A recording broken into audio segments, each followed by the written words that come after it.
Hello and welcome to episode 9 of The Content Show. I'm Simon Kearney. Today we're talking about what content marketers can learn from newsrooms. Let's face it, there's a lot of ex-journalists who are now content marketers. We're going to give you a few tips about what happens in newsrooms and some of the best practices that can be applied to content marketing. Also, our editorial content director, David Austin, is speaking to Michael Lyons, who's the co-founder of Recovery Systems, which is a startup focused on sports health.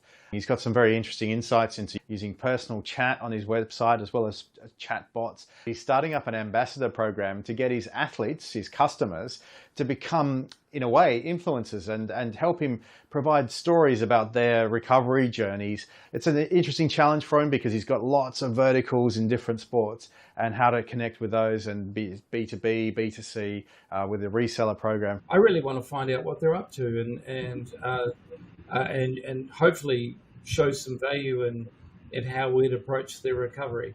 I'm also speaking to Mark Welker from Commoner Productions in Melbourne. This follows on from our safe shooting interviews last week. This one's one I've been wanting to do for ages. It all got interrupted by COVID-19, which is about sustainable shooting. So it's nice to talk about something else other than this damn virus. Mark basically goes through how he's made his production company into a sustainable production company, and really interesting insights, one of which I think is pertinent to all marketers and all people in content strategy, is that a lot of it is quite boring, simple stuff that needs to be done to make your production sustainable. But if you have a strategy and a plan that combines all of those elements into a greater goal, it really inspires everyone to do the right thing. That biggest step that you do is by structuring all these little small things that you can do, because sustainability, in a way, it's all the unsexy stuff. Also, our regular chat with David Austin, our editorial content director, where we're going to get more into the newsroom chat. Now I'm feeling like the song Hotel California. You know, you can check in anytime you want, but you can never leave. And finally, the week's branded content releases with Singapore's most famous Russian comedian and our scripted content director, Artur Akhmetzyanov. It's cool to see that even in illustration animation space, you can actually mimic some of the cinematography tricks. On to newsrooms. The content marketing and journalism might seem like they're different creatures, but actually they have a lot in common, not just the amount of ex-journalists, such as yours truly, who now work in content marketing. So we went through and we looked at some of the things about newsrooms that are relevant to content marketing. And we think, because we apply a lot of these at Click to View, and they're very useful at the moment when we don't really know what's going to be happening. And so a lot of content marketing strategies are fairly agile, quick turnaround, and they need to change with the times because we don't have any answers for what's going to be happening a month down the track. And that's really where the skill of a journalist comes in, because you're moving with the times, with the news. Our top 5 newsroom techniques for content marketers are as follows. Number 5 is use a style guide. Really, consistency is such an underrated skill these days. I'm going to do a whole post on just consistency coming up. Second, be agile. It's a way of being. So if you get a story, the idea is you tell it quickly, publish it, and move on to the next one. Third, run editorial newsroom meetings. It gets everyone on the same page. They've got to be quick too, and you need somebody decisive leading. So the fundamentals of an editorial newsroom meeting are the news editor or the chief of staff in some countries goes in with a news list. There's a list of stories, and that's where they decide which stories are good and which stories are bad, where those good stories are going to go, and the editor provides guidance on how they want those stories told. It's like, no, don't like that story. Yep, that's a great story. Keep working on that. Second, verify your facts. Trust is the new currency in this day and age, and brands can gain a lot of value, but it makes it so important that you verify facts in everything you do. And the number 1 newsroom tip for content marketers is know how to recognize a story. The basic skill of journalism is like understanding what makes news and what makes an interesting story. It's man bites dog, not dog bites man. It's what is surprising. News, it's timely.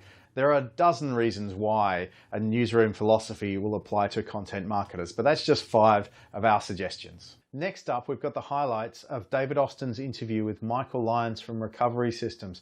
Don't forget, if you're watching this on YouTube, hit the card in the top right-hand corner of the screen, or otherwise, if you're watching on LinkedIn, you can see our YouTube channel below and search for it there.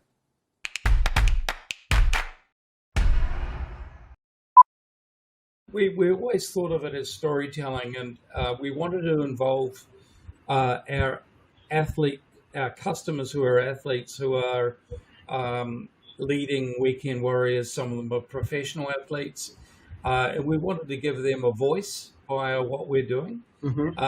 and hopefully make it topical and bring them into the spotlight Mm-hmm. in a way that they could use and reuse. But in recent times, Instagram's been more important in driving traffic to us, and we share things across different channels for different reasons. Mm-hmm. For example, LinkedIn's quite important from a B2B point of view because we have a reseller strategy in different countries, Okay. and so B2B is fairly important for us to develop, Mm-hmm. particularly with new products coming online like the equestrian product. We have a chat mechanism through our website, and I'd personally, as much as possible, I'd personally like to engage with whoever comes onto our website because I do have domain knowledge around training and recovery, and rather than it being outsourced to a bot Yes. or at first level it's a bot that responds, how can we help you, but I get prompted if someone is there to engage, and I really want to find out what they're up to and hopefully show some value in how we'd approach their recovery. Mm-hmm. And then we will very shortly put out a call for membership to our ambassador program. Okay.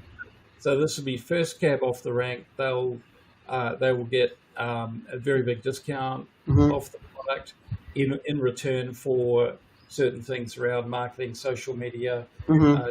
testimonials, Google reviews, Okay. and video segment. Yeah.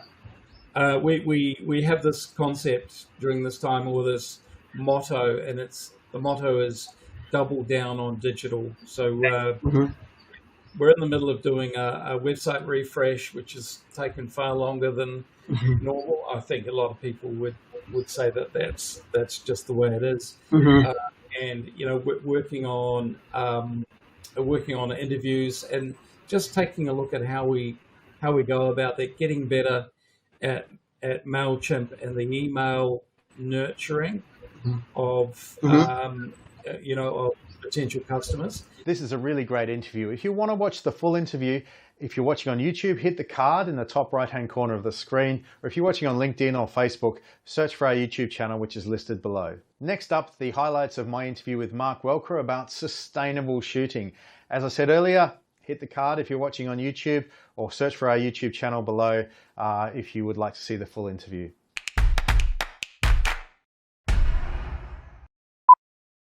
Sustainable production is, for me personally, is about taking some of those things that I care about in my personal life. We all are pretty good in general about doing things like recycling and reducing our waste in the home. And what I felt was I wondered whether we could do a much better job inside the office and inside the production as a whole. I think production can be quite wasteful, video production in general, because it usually involves everyone getting together in a temporary space with a lot of temporary resources and then leaving at the end of the day. It's sort of like if you've ever been to a concert and you leave at the end of the day and you look at the ground and it's just littered with all the things that those people came with. Reduce, reuse, recycle. So reducing the waste that you generate, and that could be stuff like not taking plastic bottles on set and that sort of thing. Reusing could be things like keeping keep cups in a unit van, allowing people to bring their own water bottles and providing access to water rather than just like a big slab of single-use plastics. And then recycling, sort of looking at ways that you can take the waste that you do generate, because some of it, unfortunately, is hard to get rid of entirely, but making sure that you have a way of recycling that. So that might be using like biocompostable containers. It could be taking wardrobe. So a lot of the shoots that we do, we buy a lot of clothes and props to make a room look like a room. And then at the end of the day, some of that stuff gets taken back and returned, but a lot of it just sort of sits around. So we make sure that, you can do things like take that to charity and sort of make sure that it's being sort of recycled in another sense. We have the benefit of a large roof. So we installed solar panels last year, and it offsets all our in-office. So our office is pretty much completely generated from solar. That biggest step that you do is by structuring all these little small things that you can do, because sustainability, in a way, it's all the unsexy stuff. There's nothing really cool about looking at what's in your bin in the office and going, hey guys, maybe we should look at a compost bin, and or there's nothing sexy about washing out cups at the end of the day. So the way I see it, by making a plan, by structuring everything and sort of breaking things down into areas and kind of saying, okay, here's where we are today and here's where we want to be, you're sort of making all those small things feel much more meaningful, because you're attaching it to a strategy, which we all, as marketers and as people that work in marketing, so they naturally understand, but also it gives people that this is what you're contributing to. This is the stepped plan that we're going to go through to get to a more sustainable level. That was a really interesting interview. If you want to watch the full thing, hit the card in the top right-hand corner of the screen if you're watching on YouTube, or search for our YouTube channel below if you're watching on LinkedIn or Facebook. Next up, I'm talking to our editorial content director, David Austin, about newsrooms and what else is happening in content marketing this week. Okay, and I'm back talking to our editorial content director, David Austin, about the week's content marketing news. This week, David, we're talking about content marketing and the example from journalism newsrooms. We had a blog which posted about the top 5 lessons that content marketers could learn from newsrooms. They were in no particular order: being agile, recognizing a story, verifying facts, holding editorial meetings, and having a style guide. And I know even at Clicks Review we don't follow all these rules, even though we're both ex-journalists. What do you think is the most important out of those? Well, I think obviously verify facts is something that's important, and content marketers can look to journalism and make sure that their customers and their clients know that this is a value. That getting your facts right, even if maybe they're not able to make, your clients aren't able to make the strong statements about their own company that they want to, verifying facts is a real value that you're offering the readers, so that they know that they can trust the information that you're sharing. And these days, especially during this COVID-19 period, I think it's really important to, as you're verifying facts, check for updates, because a lot of things that you have written and fact checked one week, if you're ready to publish it the next week, some things may have changed. So you need to read back through and make sure everything is still current and relevant. Yeah, it's actually, I'm seeing that a bit on socials. Friends share an article and I think, oh, that looks interesting. And then I realize it was written on like the 31st of March, which is, it could be a decade ago in the way things are moving at the moment. Yeah, and as a reader, I mean, the first thing I do is I check the date. Any article that's being shared or whatever, I look, when was this written? And it's really important. The weekly editorial meetings, or if your team can have an editorial meeting, I think it's really important that you let everyone know what's being worked on, because sometimes different articles for different clients will be done kind of in silos, and a lot of times there might be some really good information that one writer's developing for one client that can spur an idea for another client, and you can kind of build on the knowledge base that you're kind of developing there within your own organization. Absolutely. Well, I'd be interested in your opinion on this, because I know you're a consensus guy, and My experience of newsroom editorial meetings has been tainted by years and years in News Corporation, and so it's like the editor rules with an iron fist. This one's in, that one's out, that sort of thing.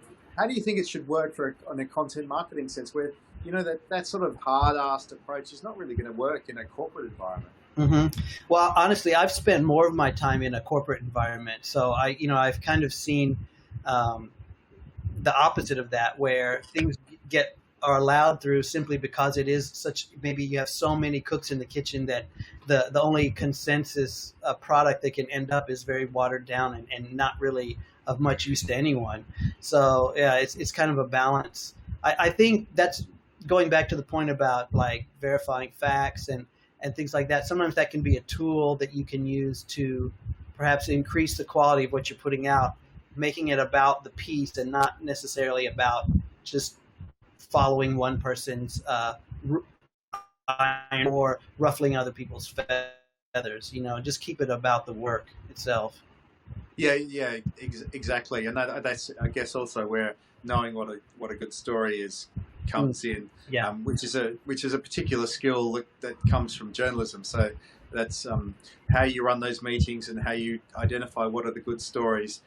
It can be quite tricky if you're if you're not experienced at that. Yeah, but I think I know everyone on our team values bouncing ideas off of each other, because a lot of times if you've perhaps read the same article 10 times, or if you're working on another article that might be similar to other articles you've written in the past, you need a sounding board to get kind of a sense check on your writing and on the content, and if it's worth doing, or if you're just kind of like end up going down the same path you've been down too many times.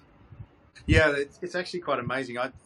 That used to happen all the time in newspapers, and so I would be like just tearing my hair out. I wouldn't be able to see the wood for the trees on a story. Mm-hmm. And you can ask a colleague and say, "Look, what should I do here?" And mm-hmm. I'll go, "Do this, and this." Mm-hmm. And then the same is true when you're asked the same question, because you come into it just like that, and you've got mm-hmm. sort of your news goggles on, and so you're looking at it going, "Oh, well, that's the most important thing. Put that up the top, and go from there." Mm-hmm. Oh, gosh, I miss those days. David, thank you very much. I hope you're enjoying your continued isolation and work from home. This time I feel like I'm feeling like the song Hotel California. You can check in anytime you want, but you can never leave. I know. And at last, but definitely not least, we have Artur Akhmetzyanov, Singapore's most famous Russian comedian and Click2View's scripted content director, and we're talking about the week's branded content releases. And we're back, and I'm with Artur Akhmetzyanov, our scripted content director and Singapore's most famous Russian comedian. How are you, Artur? I'm good, Simon. How are you? I'm going a bit stir crazy, if I'm honest. Okay, hanging there. It's only 1 more month. only. I know it's not long compared to what some people have had to endure, but still. At least we can go outside to go to the NTUC. Yeah. And also you can watch our selected branded content picks of the week. Which is a wonderful thing. So moving right along, thank you for that hint.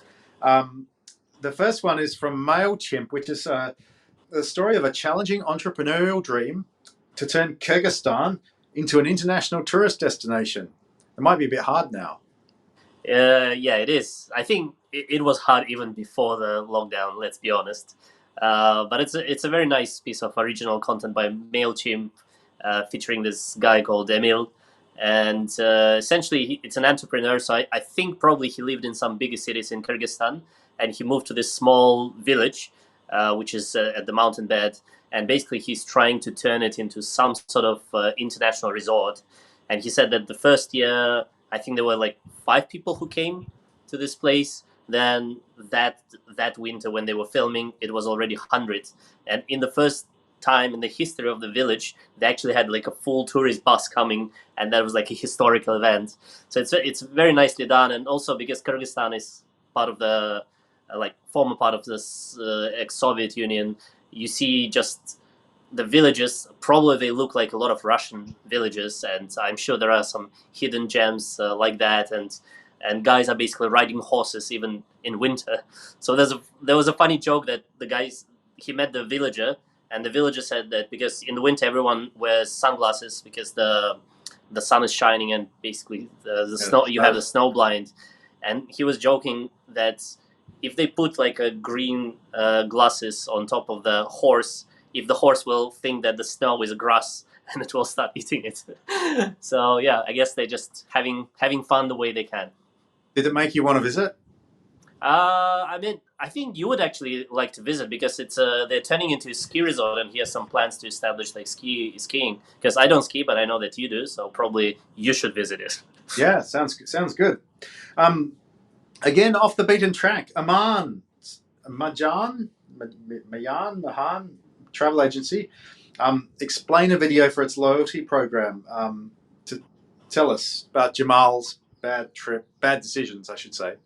Yeah, it's an explainer video that follows kind of traditional path of good decision, bad decision with two heroes. One is just traveling the standard way, running behind buses and trams, and another one is planning his trip in advance using the loyalty card, and basically he accommodates the points and then he can upgrade to the business class, etc.